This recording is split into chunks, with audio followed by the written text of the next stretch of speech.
Praise the Lord, everyone. We wish you a very happy new year. May God bless you all to seek, build, and prepare the kingdom of God. Have a blessed year ahead.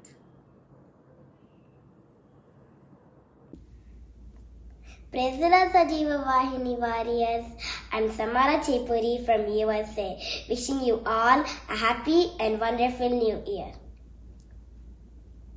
Good morning, warriors. My name is Chris. Praise the Lord, warriors. My name is Dara Nazreen. Praise the Lord, warriors. My name is Zoya Miracle. And we all are from Hyderabad. Yeah! We wish you a very happy new year. Happy New Year for all the warriors. God bless you. Bye. Hi friends, my name is Zia Pradeep. I'm from Sydney, Australia, and I wish you all a very happy new year. God bless you. Hi warriors. Wish you a happy new year, Nights are dark, but days are light. Wish your life always be bright. So dear, don't get fear, cause God have gifted a bright Happy New Year to all warriors and to all my friends. Hi warriors! My name is Deepika. My name is Prasanna. My name is Hadasa. My name is Darshini. Wish you Happy New Year to all. Hello, praise the Lord everyone. My name is Joel. My name is Jason. Happy New Year to Sajiva Vahini Warriors Online Bible School. Happy New Year to Sajiva Vahini for Online Bible School. Thank you. Thank you. Warriors, my name is Darshini. My name is Hadasa. Wish you Happy New Year to all. Hello, Warriors team. Praise the Lord. Have a wonderful new year. God be with us. Amen. Thank you. Hi, Warriors. We wish you a Happy New Year. Hi, Warriors. We wish you Happy New Year. Bye, warriors. Hi, warriors. We wish you a happy new year 2023. May God bless you with good health, knowledge, and wisdom. Bye, warriors. Praise the Lord, everyone. Happy New Year, warriors. Praise the Lord, everyone. Happy New Year, warriors. A very happy new year to all the viewers of Sajiv Vahini who are connected with us through different social media platforms. Hope you all will have a blessed year and depend on God, believing in His promises to come to pass in your lives. May the Holy Spirit God guide you and protect you all throughout 2023. Shalom. मेरे प्रियो सुनो, प्रभु यीशु आज आपको देखकर बोल रहे हैं जकरिया के 8वें अध्याय और 13वां और 15वें पद और 9वें अध्याय 12वें पद से कि मैंने तुम्हारे लिए भलाई करने की ठान ली है, इसलिए तुम मत डरो। मैं तुम्हारा उद्धार करूंगा और तुम आशीष के कारण होगे, इसलिए तुम मत डरो। मैं आज ही बताता हूं कि मैं तुमको दूना सुख दूंगा। प्रभु यीशु की महिमा हो और उनकी आशीष और कृपा आप पर बनी रहे। आमीन।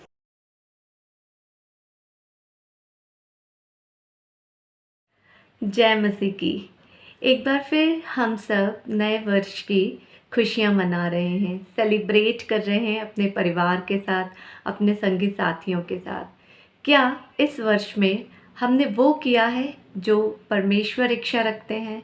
क्या हम इस नए वर्ष में वो करेंगे जो परमेश्वर हमसे चाहता है? आइए हम सब मिलकर वो एक काम, एक आत्मा और एक मन होकर करते हैं जो हमने अब तक नहीं कर पाया। अपना दिल प्रभु को समर्पित करते हैं और उन्हें खुशी और आनंद से पुकार कर कहते हैं कि हमारा दिल स्वीकार करे जो उन्होंने अपने रहने के लिए वासस्थान बनाया है। आइए मिलकर गीत गाते हैं। दिल मेरा ले ले प्यारे यीशु, तूने इसे बनाया है, इसमें तो अपना घर बना ले, जिसके लिए बनाया है।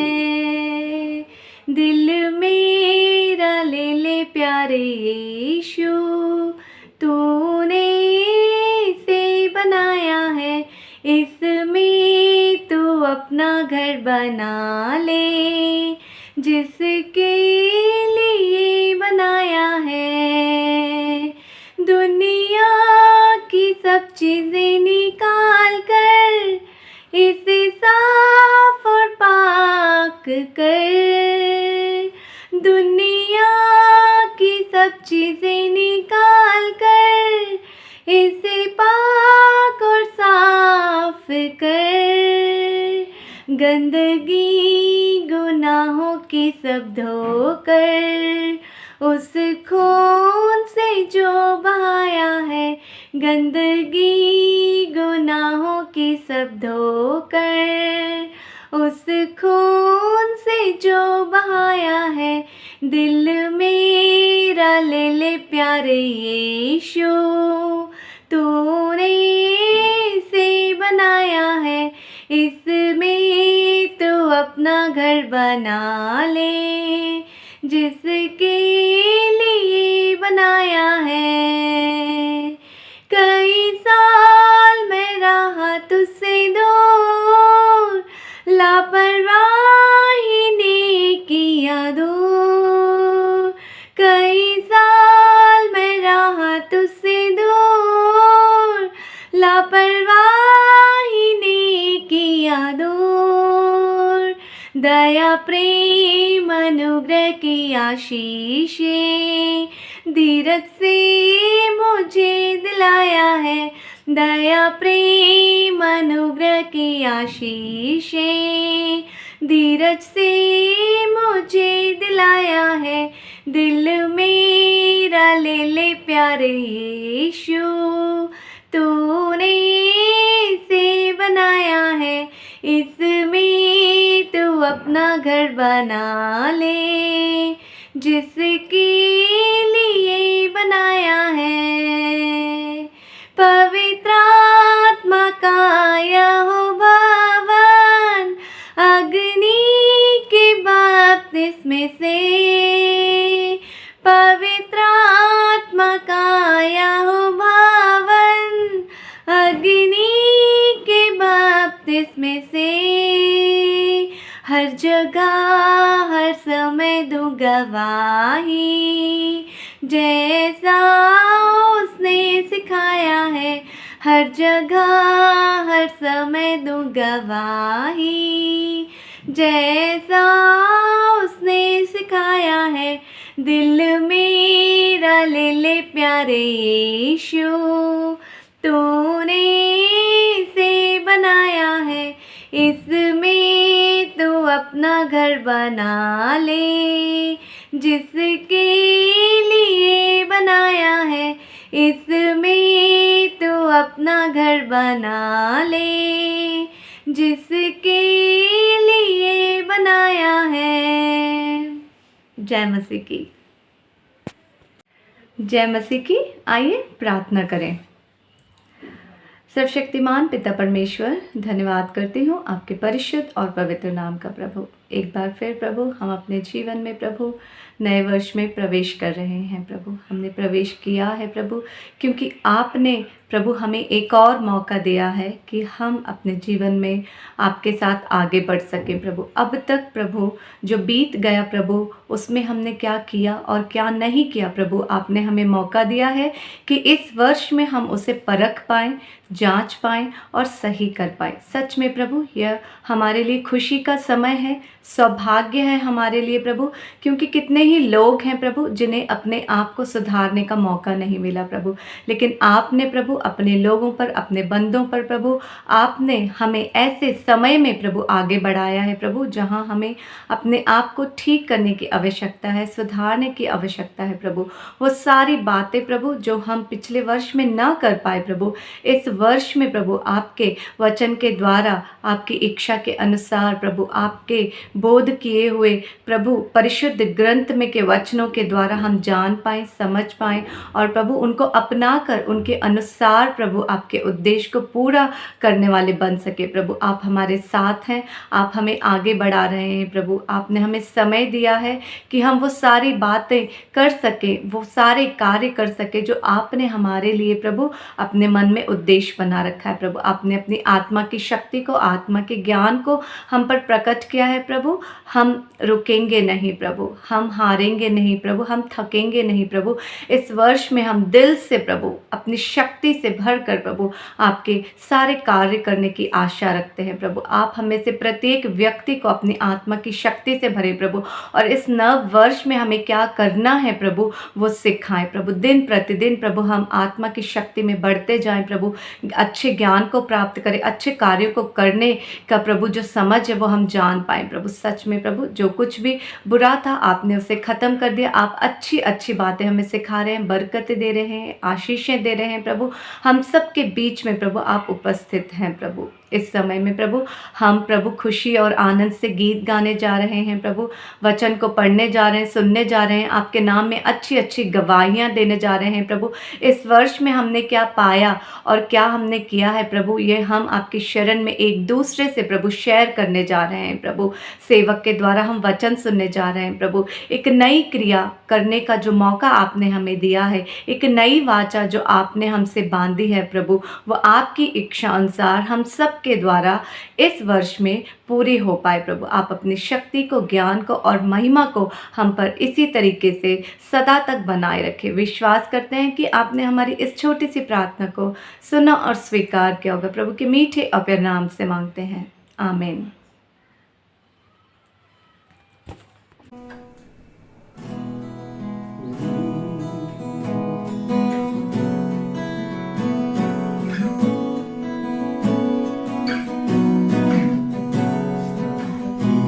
का नाम मनोहर है, कितना वो मधुर भी है। आकाश के नीचे, पृथ्वी के ऊपर कोई और नाम नहीं है। आकाश के नीचे, पृथ्वी के ऊपर कोई और नाम नहीं है। अमूल्य प्राण दिया है पापियों को बचाने, दास का रूप लेकर पृथ्वी पर उतराया है। अमूल्य प्राण दिया है पापियों को बचाने, दास का रूप लेकर पृथ्वी पर उतराया है। करते हैं स्तुति तेरा नाम, करते हैं ऊंचा तेरा नाम, करते हैं स्तुति तेरा नाम, करते हैं ऊंचा तेरा नाम। प्रभु जी बीच में हमारे आशीष देने के लिए, आओ प्रभु जी बीच में हमारे आशीष देने के लिए। यीशु का नाम मनोहर है, कितना वो मधुर भी है। आकाश के नीचे, पृथ्वी के ऊपर कोई और नाम नहीं है। आकाश के नीचे, पृथ्वी के ऊपर कोई और नाम पहाड़ पर लोहे के कीलों से प्रभु जी आपके देखो क्रूस पर चढ़ाया है। कलवारी पहाड़ पर लोहे के कीलों से प्रभु जी आपको देखो क्रूस पर चढ़ाया है। करते हैं स्तुति तेरा नाम, करते हैं ऊंचा तेरा नाम, करते हैं स्तुति तेरा नाम, करते हैं ऊंचा तेरा नाम। आओ प्रभु जी बीच में हमारे आशीष देने के लिए। आओ प्रभु जी बीच में हमारे आशीष देने के लिए। यीशु का नाम मनोहर है, कितना वो मधुर भी है।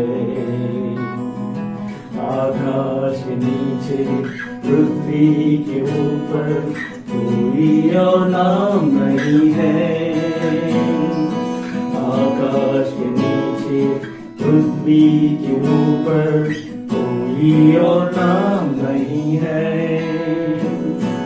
संपूर्ण चंगा हमें देता है बड़े प्रेम से,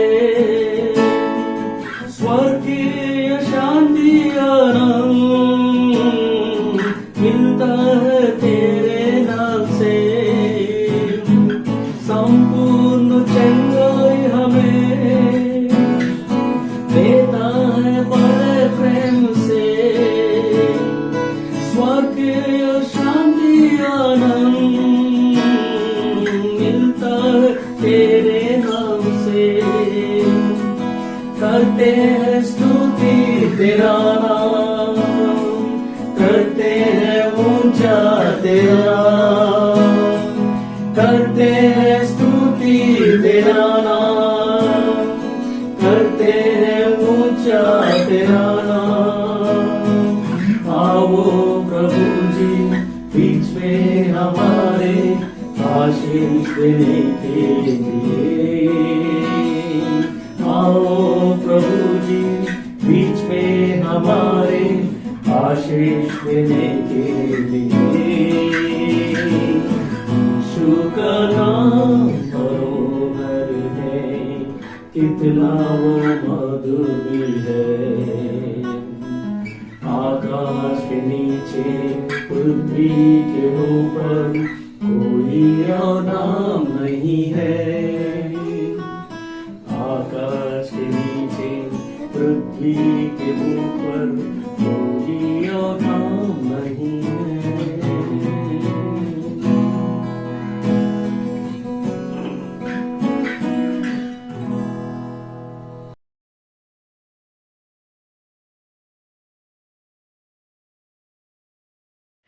जय मसीह की। एक बार फिर आप सभी को नववर्ष की बहुत सारी शुभकामनाएं और बधाइयाँ। 2022 इस वर्ष ने हमें बहुत कुछ सिखाया है।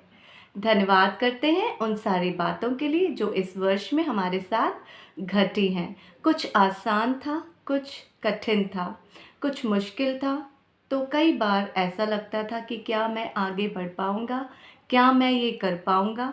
बदलती स्थितियाँ और बदलती परिस्थितियों ने कई सवाल और उलझनें हमारे सामने लाकर खड़ी कर दी थी। लेकिन देखिए, हर सवाल का जवाब भी मिला, हर उलझन से हम बाहर भी निकले।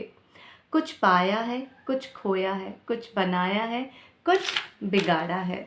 मतलब हम सब ने कुछ ना कुछ किया है।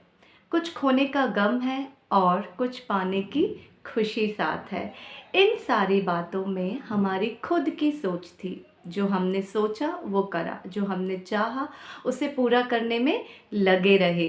इस समय में मैं आपसे कहना चाहती हूँ कि हमें क्या करना है और क्या नहीं, इस विषय पर हमने सोचा और हमारे लिए हमारे परमेश्वर ने भी सोचा। इर्मिया 29 अध्याय 11 वचन, क्योंकि यहोवा की यह वाणी है कि जो कल्पनाएं मैं तुम्हारे विषय करता हूँ उन्हें मैं जानता हूँ, वे हानि की नहीं वरन कुशल ही की हैं, और अंत में तुम्हारी आशा पूरी करूँगा। वचन कहता है, जो कल्पनाएं मैं तुम्हारे विषय करता हूँ उन्हें मैं जानता हूँ, वे हानि की नहीं वरन कुशल ही की है, और अंत में मैं तुम्हारी आशा पूरी करूँगा। वचन के द्वारा परमेश्वर हम सभी से कहना चाहते हैं कि हमने हमारे लिए कुछ प्लान किया है, और जब वो प्लानिंग हमारी सफल नहीं हुई, हम दुखी हुए, परेशान हुए, निराश हुए, लेकिन उससे भी बेहतर हमारे परमेश्वर ने हमारे लिए प्लान किया है। उन्होंने हमारे लिए कुछ उद्देश्य बनाया है जो हमारी अच्छाई के लिए, हमारी बेहतरी के लिए है, लेकिन हम हमेशा यह समझने में असफल रहते हैं क्योंकि हमारा ध्यान उन्हीं बातों पर जाता है जहां हम रुक जाते हैं या उन कार्यों को पूरा नहीं कर पाते। लेकिन हम यह नहीं सोच पाते, अगर हमारे द्वारा कोई कार्य पूरा नहीं हुआ, वो रुक गया है, हम उसे पूरी तरीके से उसमें सफलता प्राप्त नहीं कर पाए, तो ऐसा क्यों हुआ? इसलिए हम वचन की ओर आगे बढ़ते हैं और जानते हैं। सपन्या 3 अध्याय 17 वचन, तेरा परमेश्वर यहोवा तेरे बीच में है, वह उद्धार करने में पराक्रमी है। इस वचन के द्वारा प्रभु कहते हैं, तेरा परमेश्वर जो उद्धार करने में पराक्रमी है, वो तेरे साथ है। जो कुछ हुआ और जो होने वाला है और जो कुछ नहीं हो पाया, सब कुछ परमेश्वर के द्वारा हमारी अच्छाई और भलाई के लिए है। इसीलिए जब हम कुछ कर नहीं पाए, हमसे कुछ हुआ नहीं, तो उसमें हमें निराश और दुखी होने की आवश्यकता नहीं है। 2022 के लिए हम परमेश्वर का धन्यवाद करते हैं। इस वर्ष में उनके द्वारा जो कुछ अच्छा और सही हमने सीखा है, उन सारी बातों के साथ नए वर्ष में प्रवेश करते हैं, और हमारी आशा जो प्रभु में है कि वे हमारे ऐसी समझ दें और ऐसी हमें सिखलाई दें कि हम अपनी गलतियों को दोहराए नहीं, बल्कि उनके द्वारा एक अच्छा सबक सीखें और अच्छी बातों को जान पाए। 2023 को आनंद के साथ, खुशियों के साथ और समझदारी जो प्रभु में है, उनकी महिमा में है, अपनाते हैं, और महिमा प्रभु की हो, हमारी नहीं। हम प्रभु की महिमा में लगे रहें। 2023 में हम सदा ईश्वर में बने रहें, उस अद्भुत ज्ञान को प्राप्त करें जो हमारे परमेश्वर हमें सिखाना चाहते हैं, हम पर प्रकट करना चाहते हैं, हमें बताना चाहते हैं। तो आइए हम सब बीते वर्ष का धन्यवाद करते हुए, आने वाले वर्ष का स्वागत करते हुए एक वादा अपने आप से करते हैं। चाहे जीवन में कुछ भी क्यों ना हो जाए, हम सब एक आत्मा और एक मन होकर अपने परमेश्वर में दिल से, सच्चाई से, आत्मा से, संपूर्ण मन से विश्वास करेंगे और उनकी सारी आज्ञाओं का पालन करेंगे जो हमारी बेहतरी के लिए है, हमारी अच्छाई के लिए है, हमारी भलाई के लिए है, हमारे हित के लिए है। जी हाँ, यह नव वर्ष हम सब के जीवन में यीशु मसीह के नाम से परमेश्वर की महिमा में परिशुद्ध आत्मा के द्वारा बहुत सारी अच्छी बातों को लेकर आए, और हम दिल से उन बातों को अपनाकर उनकी महिमा में, उनकी प्रशंसा में आगे बढ़ने पाए। इस समय के लिए, इस नए वर्ष के लिए और बीते हुए वर्ष के लिए हम अपने सच्चे जीविता परिशुद्ध परमेश्वर का लाख लाख धन्यवाद करते हैं। आमीन। जय मसीह की।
प्रियो, आप सबको प्रभु यीशु मसीह के नाम में जय मसीह की।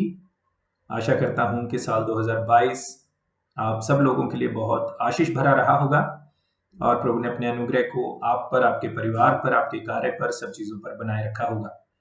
और जो नया साल परमेश्वर ने हमें दिया है, साल 2023 देखने के लिए, हम प्रभु को धन्यवाद देते हैं। देखिए, बहुत सारे लोग हैं जो यहाँ तक नहीं पहुँचे और बहुत सारे लोग जिन्होंने नए साल के लिए बहुत सारी आशाएं रखी होंगी, बहुत सारी योजनाएं बनाई होंगी, वो वहाँ तक नहीं पहुँच पाए। लेकिन परमेश्वर ने हमें ये अवसर दिया और ये बहुत बड़ा उसका उपकार है, उसका एहसान है।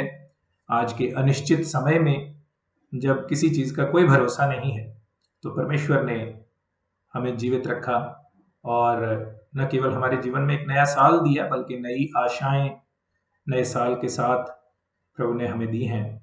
और इसलिए प्रभु का धन्यवाद करते हुए आज के समय को हम प्रभु के चरणों में बिताएंगे, परमेश्वर के वचन पर मनन करेंगे, बीते वर्ष के लिए प्रभु का धन्यवाद करेंगे और नव वर्ष के लिए प्रभु से उसका साथ, उसकी उपस्थिति, उसके अनुग्रह को मांगेंगे। उसके साथ साथ हम विचार करेंगे अपने जीवन के मकसद के लिए, एक विश्वासी होने के नाते, और बहुत सारी बातों पर हम विचार करेंगे। आइए, लेकिन सबसे पहले हम प्रभु के चरणों में अपने आप को दीन नम्र करते हुए प्रार्थना के साथ शुरू करेंगे। आइए हम प्रार्थना करें। प्रभु, हम आपको धन्यवाद देते हैं आज के इस दिन के लिए, इस सुंदर समय के लिए पिता परमेश्वर, जो आपने हमें दिया है। पिता परमेश्वर, धन्यवाद साल 2022 के लिए पिता, जो अपने अनुग्रह को, अपनी दया को प्रभु आपने हमारे जीवन में बनाए रखा। यह नव वर्ष प्रभु आपने हमें देखने को दिया है, धन्यवाद देते हैं।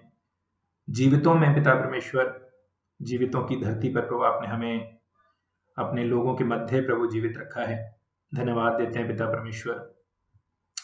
और जब प्रभु चारों ओर इतनी अनिश्चितता है, आपके वचन के अनुसार अंत के समय की प्रभु ये निशानियां हैं प्रभु, चारों ओर अराजकता, लड़ाइयाँ, सताव, संघर्ष पिता परमेश्वर, और प्रभु तरह तरह की प्राकृतिक आपदाएं हम सुनते हैं पिता।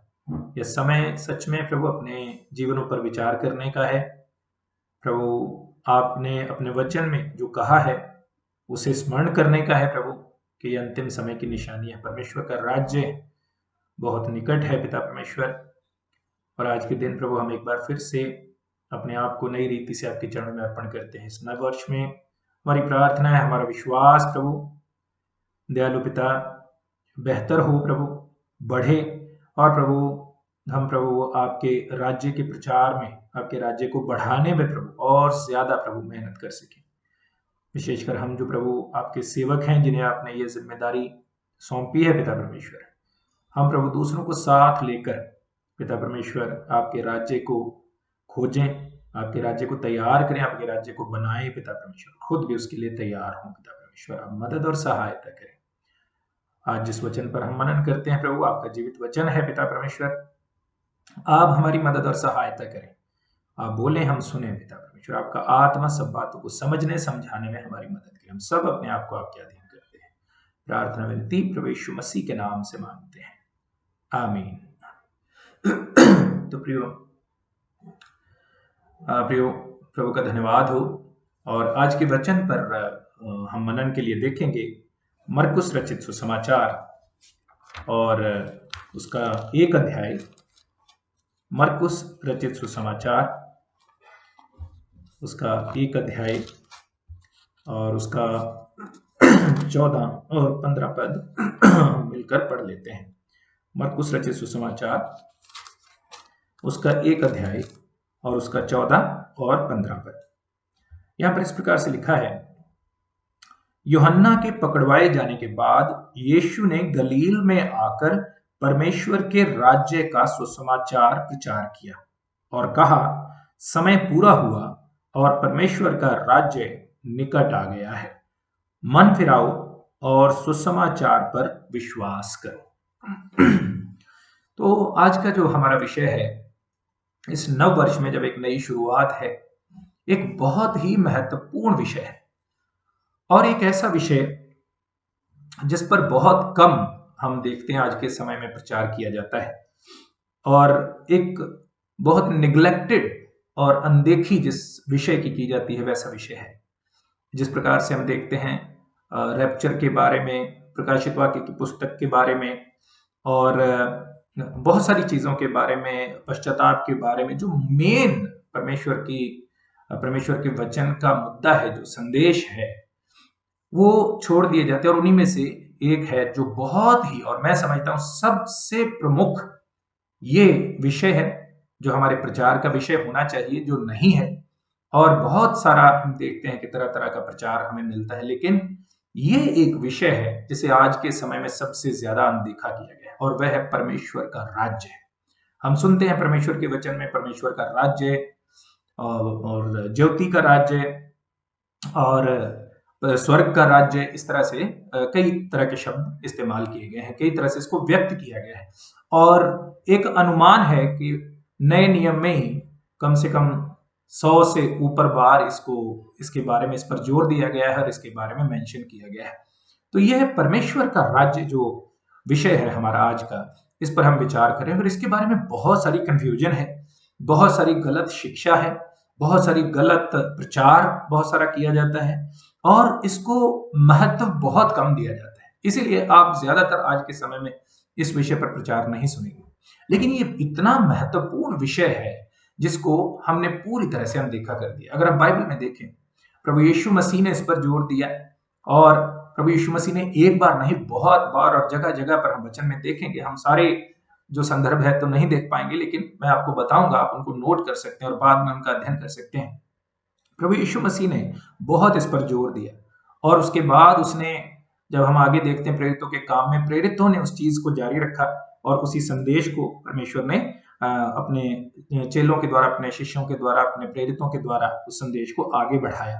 और वही परमेश्वर ने हमें जिम्मेदारी दी है कि हम परमेश्वर के उसी संदेश को, उसी को आगे बढ़ाएं। लेकिन आज के समय में हम क्या देखते हैं, तरह तरह की प्रचार और तरह तरह की बातें हैं, लेकिन परमेश्वर हमें एक जिम्मेदारी देता है। तो सवाल है हमारे सामने, प्रियो, परमेश्वर का राज्य है क्या, या किंगडम ऑफ हेवन, या किंगडम ऑफ गॉड, या किंगडम ऑफ लाइट, ये क्या है और हमें इसके बारे में गंभीर होने की आवश्यकता क्यों है? ये इतना महत्वपूर्ण क्यों है और हमने इसकी अनदेखी क्यों की है?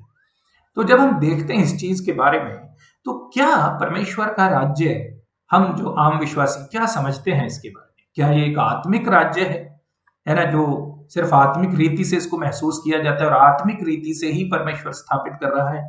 या क्या ये लोगों के हृदय में स्थापित होने वाला राज्य है, जो लोगों के मन में परमेश्वर को लोग स्थान देते हैं, ग्रहण करते हैं और परमेश्वर के लोग, परमेश्वर के बच्चे, परमेश्वर की संतान बन जाते हैं? तो क्या ये राज्य साथ साथ में लोगों के हृदयों में स्थापित हो रहा है? क्या यह परमेश्वर का राज्य है? या क्या कलीसिया ही परमेश्वर का राज्य है, जो विश्वव्यापी कलीसिया है? किसी भी डिनोमिनेशंस के लोग हों, किसी भी वर्ग के लोग हों, किसी भी मिशन के लोग हों, सब लोग जब परमेश्वर के लोग हैं, कलेक्टिव जो चर्च है, जो एक कॉर्पोरेट चर्च है पूरी संसार के मसीहों को मिलाकर, क्या वह परमेश्वर का राज्य है? ये सवाल है हमारे सामने। और क्या परमेश्वर का राज्य स्वर्ग में है, आकाश में परमेश्वर का राज्य है? क्या ये अभी है या आने वाला है, या यह स्थापित होगा? और किस प्रकार की इसकी तस्वीर है, किस प्रकार की हम इसकी कल्पना करते हैं कि ये परमेश्वर का राज्य है? तो बहुत सारे सवाल हमारे मन में आते हैं और तरह तरह का प्रचार हम सुनते हैं। वैसे तो बहुत कम सुनते हैं, लेकिन जितना हम सुनते हैं उसमें बहुत ज्यादा हमारे लिए कंफ्यूजन भी पैदा हो जाती है। हम क्या समझते हैं? अगर आप एक आम विश्वासी को पूछें तो मैं नहीं समझता कि वो अच्छे से इस बात का जवाब दे पाएगा कि परमेश्वर का राज्य क्या है और जो हमारा मिशन है ना, जो परमेश्वर हमें देकर गया, वो क्या मिशन है। प्रभु यीशु मसीह ने कहा, सारे जगत को जाकर सुसमाचार सुनाओ। लेकिन वो सुसमाचार है क्या?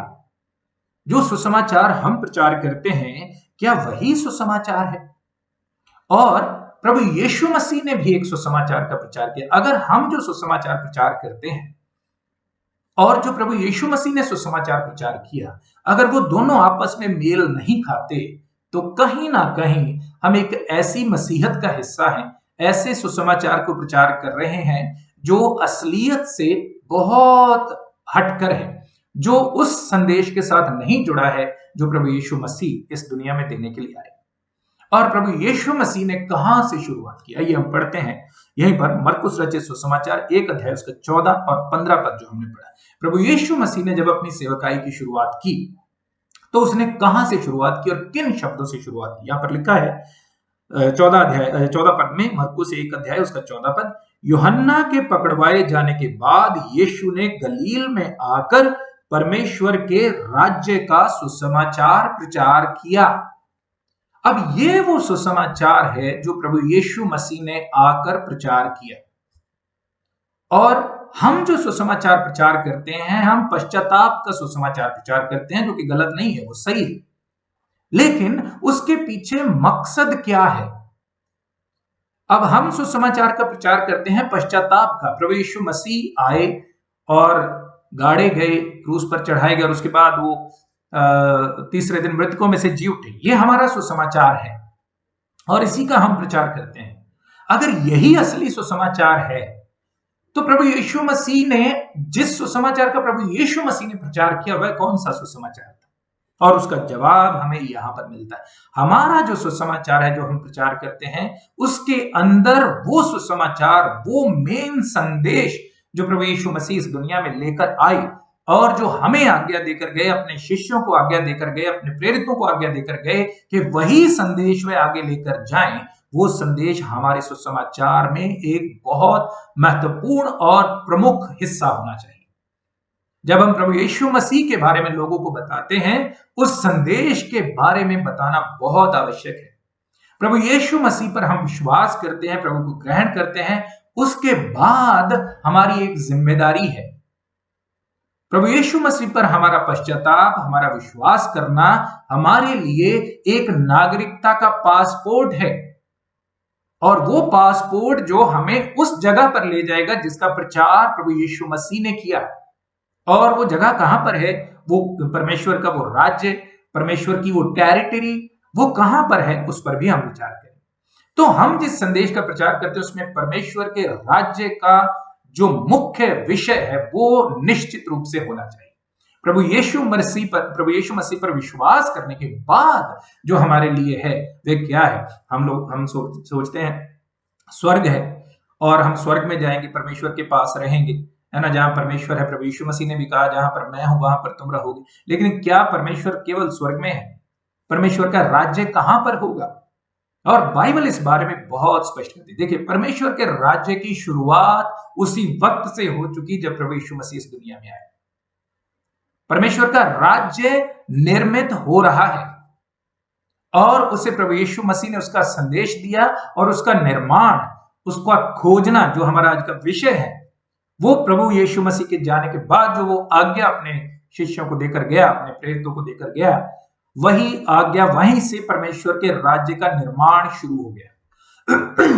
और वो राज्य आकाश में और किसी ऐसी जगह पर नहीं है जहां पर हम जाएंगे और रहेंगे।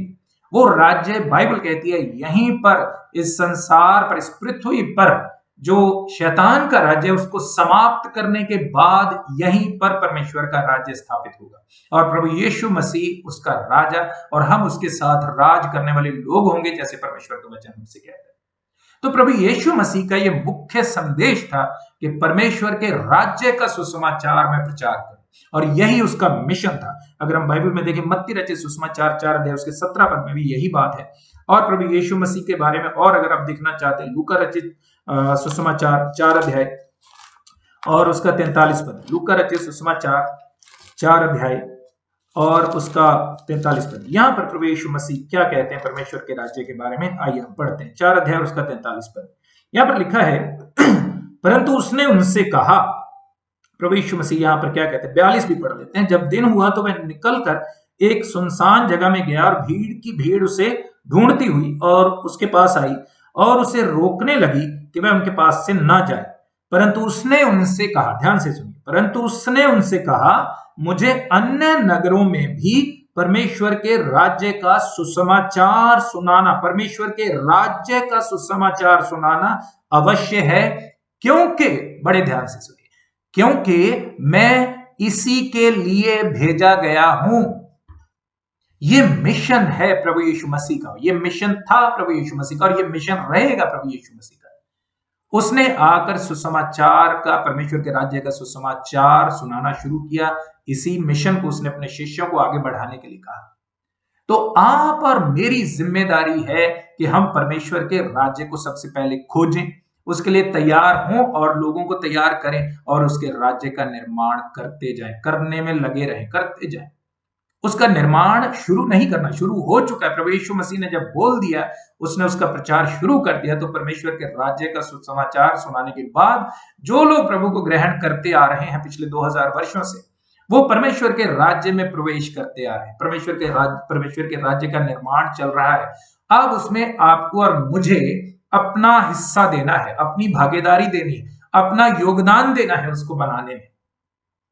तो इसलिए परमेश्वर के बारे में जब हम इन चीजों को देखते हैं, परमेश्वर के राज्य के बारे में, तो प्रभु यीशु मसीह ने इसके बारे में बहुत डिटेल में, अगर आप बाइबल में देखें, प्रभु यीशु मसीह ने कई जगह पर कहा।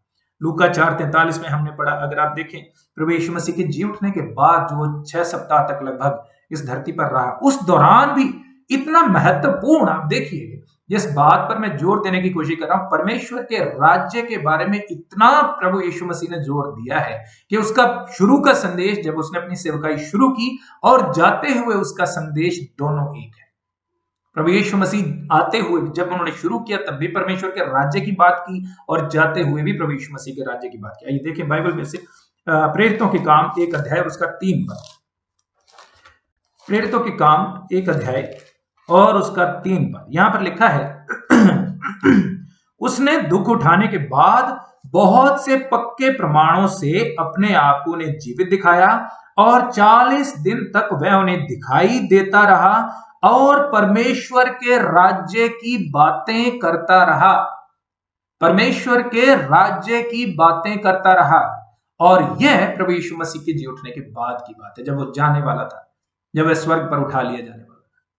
तो ये कितना महत्वपूर्ण संदेश, और क्या हमें दिखाई देता है कि प्रभु यीशु मसीह का मकसद क्या था, उद्देश्य क्या था इस पृथ्वी पर। प्रभु यीशु मसीह जब अपनी सेवकाई की शुरुआत करते हैं तब भी परमेश्वर के राज्य की बात करते हैं, और जब वह जाने लगते हैं अंत में जाते हुए भी अपने लोगों को यही संदेश देकर जाते हैं, अपने शिष्यों को, अपने प्रेरितों को। और फिर उसके बाद अगर हम देखें, इतना महत्वपूर्ण ये प्रभु यीशु मसीह के लिए मिशन था, उनके जीवन का मिशन था, और प्रभु यीशु मसीह ने उसी के लिए, उसी काम के लिए प्रभु ने अपने आप को लगाया और अपने मिशन पर फोकस रखा। आप देखिए, जब हम जो बीटीट्यूड्स जिन्हें हम बोलते हैं इंग्लिश में, जो प्रभु यीशु मसीह ने बताए, वहां पर भी प्रभु यीशु मसीह कहते हैं, धन्य हैं वे जो मन के गरीब हैं, वे परमेश्वर के राज्य के वारिस होंगे, और धन्य हैं वे जो सताए जाते हैं क्योंकि वे परमेश्वर के राज्य। इसमें भी प्रभु यीशु मसीह ने 2 बार इस चीज पर जोर दिया। और फिर हम देखते हैं प्रभु की प्रार्थना में भी परमेश्वर ने कहा, प्रभु यीशु मसीह ने जो प्रार्थना सिखाई उसमें कहा परमेश्वर का राज्य, है ना, परमेश्वर के राज्य और उसका प्रचार और उससे संबंधित बातें ही प्रभु यीशु मसीह का मिशन थी। तो आपका और मेरा मिशन क्या है प्रियो? आज के समय में जब तरह तरह का प्रचार और तरह तरह की बातें हम देखते हैं, तरह तरह का जो संदेश और तरह तरह का वचन, और जो कंफ्यूजन है इसके बारे में, और जो इस विषय को जो अनदेखा किया जा रहा है, आपकी और मेरी जिम्मेदारी है प्रियो कि हम उस चीज को, उस संदेश को, उस मिशन को आगे बढ़ाएं, ना कि हम भी उन चीजों में फंस जाएं। और ऐसा हुआ क्यों है? क्यों ये परमेश्वर के राज्य का जो विषय है, जो इतना कोर है प्रभु यीशु मसीह के आने का मिशन, उसका मकसद था, क्यों इसको अनदेखा कर दिया गया? क्यों ये आज उतना ज्यादा इस पर जोर नहीं दिया जाता? क्यों इस पर प्रचार नहीं किया जाता? उसकी एक वजह है, और हम निशाने से चूक गए। हम जो प्रभु यीशु मसीह ने कहा हमें करने के लिए, हम उससे हट गए हैं। और अगर हम देखें बाइबल में, है ना, शिष्यों ने और प्रेरितों ने उस चीज को आगे बढ़ाया। प्रभु यीशु मसीह जो बोल कर गए, उन्होंने उसकी बातों को, उसकी आज्ञा को लिटरली अपने जीवन में ग्रहण किया, और यही परमेश्वर हमसे भी आशा करता है। और प्रेरितों के काम में अगर आप देखें, मैं कुछ संदर्भ आपको बताता हूं, और हम सारे नहीं देख पाएंगे लेकिन मैं आपको बताता हूं, आप उनको वचन में से देख सकते हैं। प्रेरितों का काम 14 अध्याय उसके 22 पद में, 19 अध्याय उसके 8 पद में, अगर आप नोट करना चाहते हैं, 20 अध्याय उसके 25 पद में, 28 अध्याय उसके 30 और 31 पद में, और भी बहुत सारी जगह पर अगर आप देखें तो प्रेरित पौलुस के बारे में हम देखते हैं, इन सब जगहों पर परमेश्वर के राज्य की बात की गई, परमेश्वर के राज्य को बढ़ाने के बारे में बात की गई, और शिष्यों ने इस चीज को, प्रभु यीशु मसीह का जो असल आज्ञा थी, जो मुख्य उसका जीवन का मिशन था, और जो मिशन वो अपने प्रेरितों को देकर गया, जो वह हमें देकर गया, और जो हर उस व्यक्ति को प्रभु देकर गया है जो उसे ग्रहण करता है, उसको उन्होंने आगे बढ़ाया। और हमें भी प्रभु यीशु मसीह यही कहते हैं कि हम उस मिशन को आगे बढ़ाएं।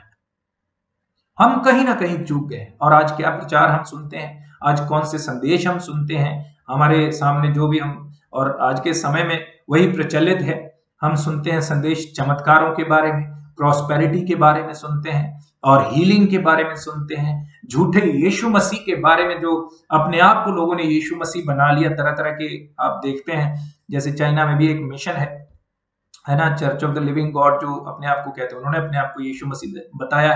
फिलीपींस में एक प्रचारक है, वह अपने आप को कहते हैं कि मैं यीशु मसीह का इंकारनेटेड रूप में इंकारनेशन हूं।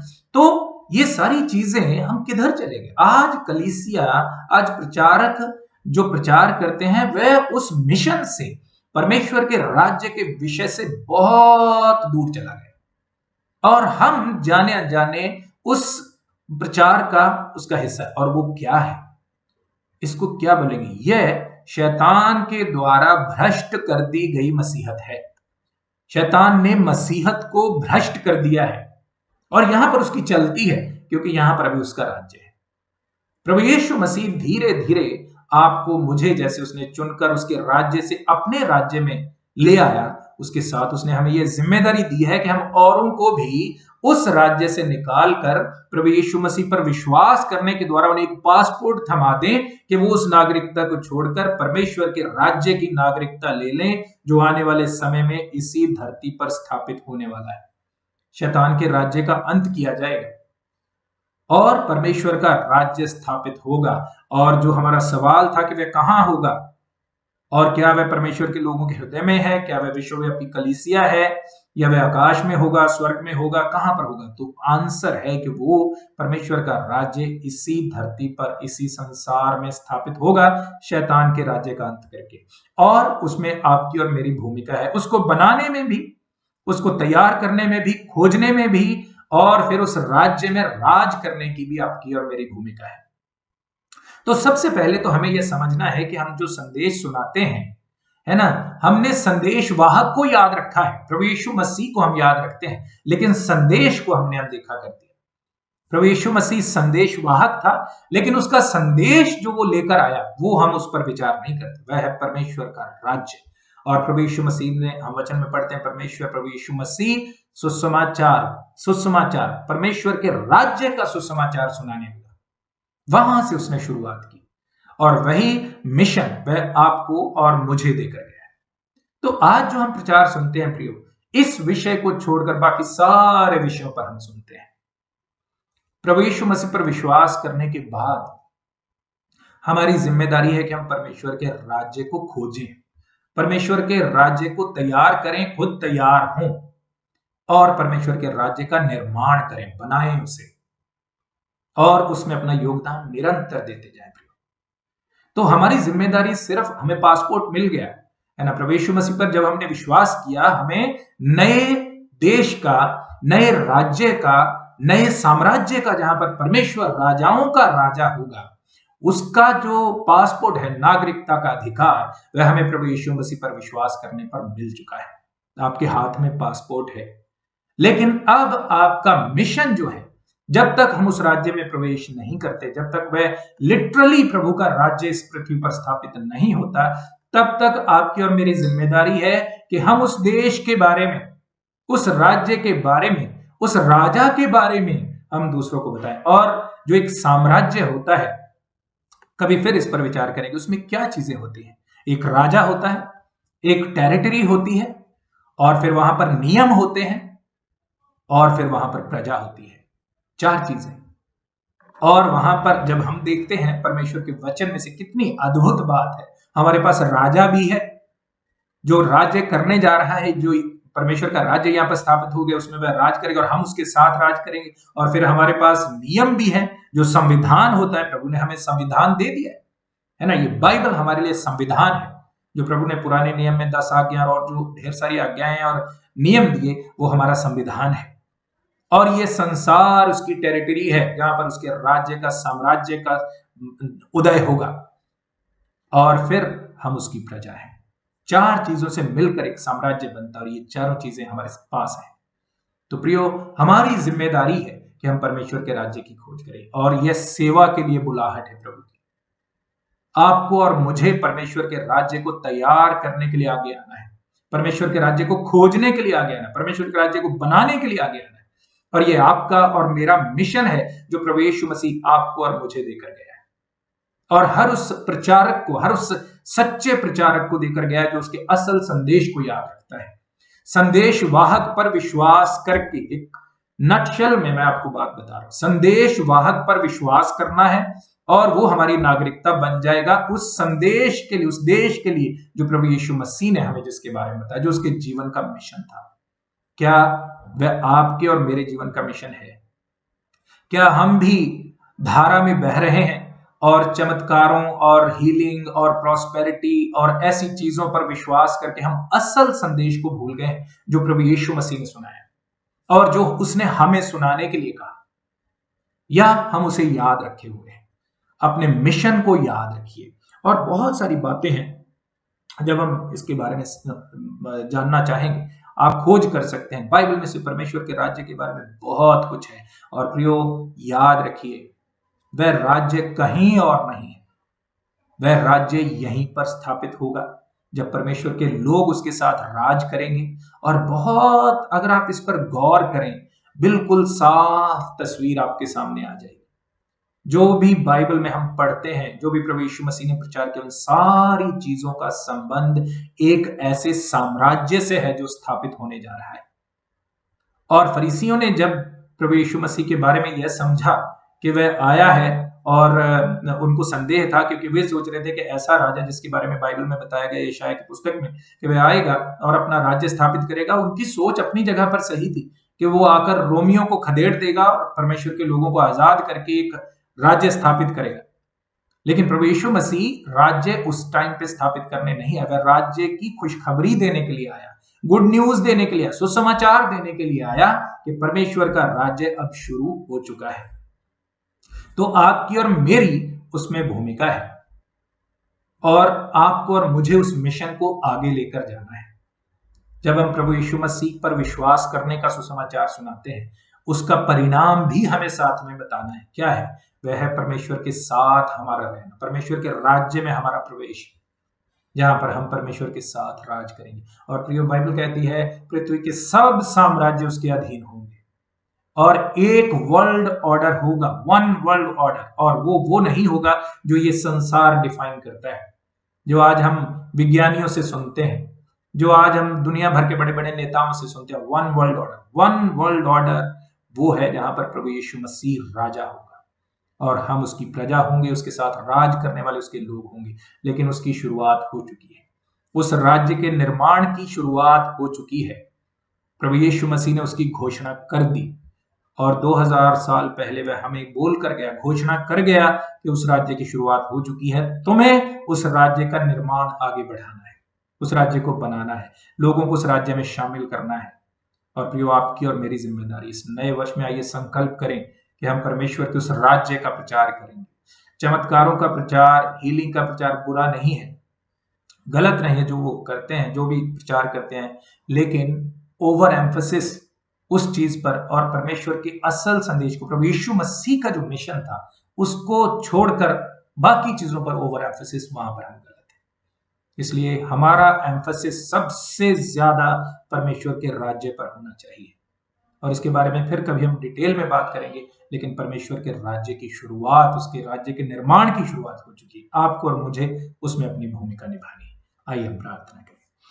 प्रभु जी, हम आपको धन्यवाद देते हैं आज के सुंदर समय के लिए। पिता परमेश्वर, धन्यवाद आपके पवित्र वचन के लिए जिसके द्वारा आपने हमसे बातें की और बहुत प्रभु साफ स्पष्ट रीति से हम प्रभु आपके वचन से देख पाए कि आपके राज्य का वास्तविक अर्थ क्या है प्रभु, जहां पर हमारा परमेश्वर राज करेगा, जहां पर भ्रष्टता नहीं होगी, भ्रष्टाचार नहीं होगा, एक शुद्ध और एक खालिस राज्य पिता परमेश्वर, जहां पर न्याय होगा, जहां पर प्रेम होगा, जहां पर बैर विरोध और प्रभु शत्रुता और प्रभु आपदाएं, बीमारियां और लड़ाइयां और झगड़े, ऐसा कुछ नहीं होगा प्रभु। वहां पर हमारे परमेश्वर का प्यार और स्नेह से भरा राज्य, उसके अनुग्रह से भरा राज्य, उसकी उपस्थिति से भरा राज्य होगा, और उस राज्य के हम नागरिक बन चुके हैं प्रभु। इसके लिए धन्यवाद। और हमें जिम्मेदारी है प्रभु हमारे लिए कि हम दूसरों को भी प्रभु उस राज्य की खुशखबरी जो आपने सुनाई प्रभु यीशु मसीह, उस राज्य की खुशखबरी दूसरों को भी सुनाएं। और प्रभु हम इस सेवा में प्रभु बढ़कर अपना योगदान दे सके, आपके राज्य के निर्माण में प्रभु हम भी अपनी भूमिका को निभा सके प्रभु। मेरी प्रार्थना हर उस मेरे भाई बहन के लिए जो आज के वचन को जिसने सुना है, जो सुन रहा है प्रभु, महान परमेश्वर आपका राज्य उनके हृदयों में स्थापित हो जाए प्रभु। और प्रभु उस मिशन को हमारे हृदय में स्थापित करें कि हम प्रभु दयालु पिता, हम आपके उस परमेश्वर के राज्य के सुसमाचार को प्रभु आगे बढ़ाएं, लोगों तक पहुंचाएं और उन्हें प्रभु आपके राज्य के नागरिक बनाएं। नव वर्ष के लिए प्रार्थना है मेरे सब भाई बहनों के लिए प्रभु, आने वाला समय, ये साल प्यारे परमेश्वर आपके लोगों के लिए दुगनी आशीषों को लेकर आए।